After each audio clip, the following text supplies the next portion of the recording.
The Last Train Whistle, story of love, letters, and a promise kept. You know, there are promises that never get fulfilled, and there are people who disappear forever after the last train whistle fades into the distance. But not all promises vanish. Some stay quiet but steady, tucked in envelopes, whispered through candles lit at a window, and held close through war and waiting. Let me tell you a story like that. It was the spring of 1969.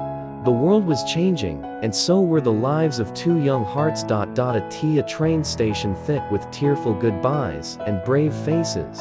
Mary stood with a small envelope clutched in her hand, a letter she'd written the night before, sealed with trembling fingers. James was standing in front of her, dressed in his army uniform, just 19 years old, yet in her eyes, he looked years older that morning.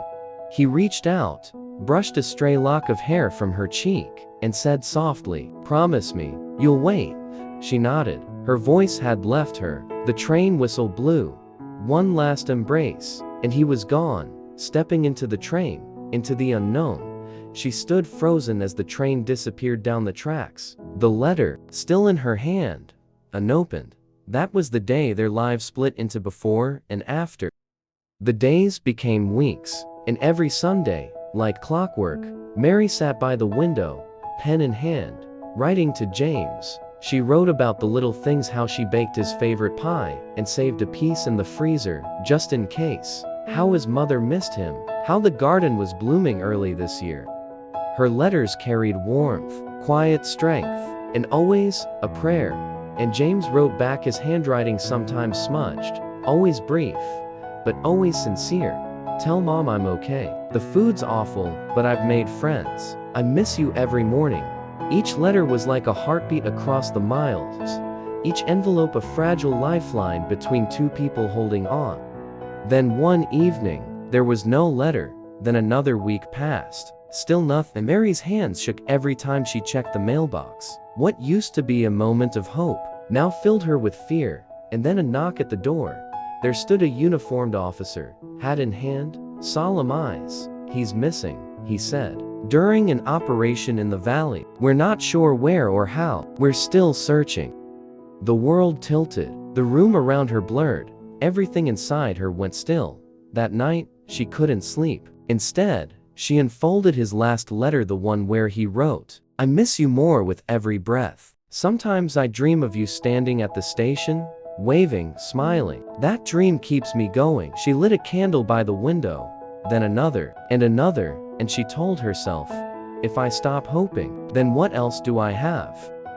The months dragged on. Autumn came, and with it, the candles at Mary's window became part of the town's quiet rhythm. And then, on a snowy morning, as frost kissed the rooftops, there was another knock.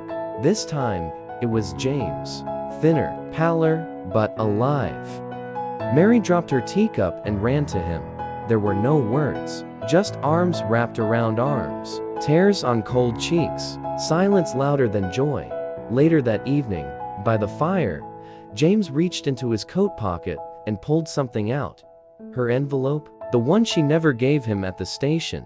"I kept it close," he said. "I never opened it. Just holding it reminded me who I had to come back to." Years later, people still saw Mary and James walking together around the old train station every spring, the place where it all began, and the place they always returned to. The wooden bench where Mary once sat waiting had faded with time, but beside it, year after year, someone quietly left a fresh flower. They didn't retell that story often. They didn't need to, because some things, when they run deep enough, speak louder in silence than any words ever could. Epilogue. Love doesn't always roar. Sometimes, it's a quiet promise made at a train station. Sometimes, it's written in letters that cross oceans. And sometimes, it's kept, candle by candle, night after night, through all the noise of the world.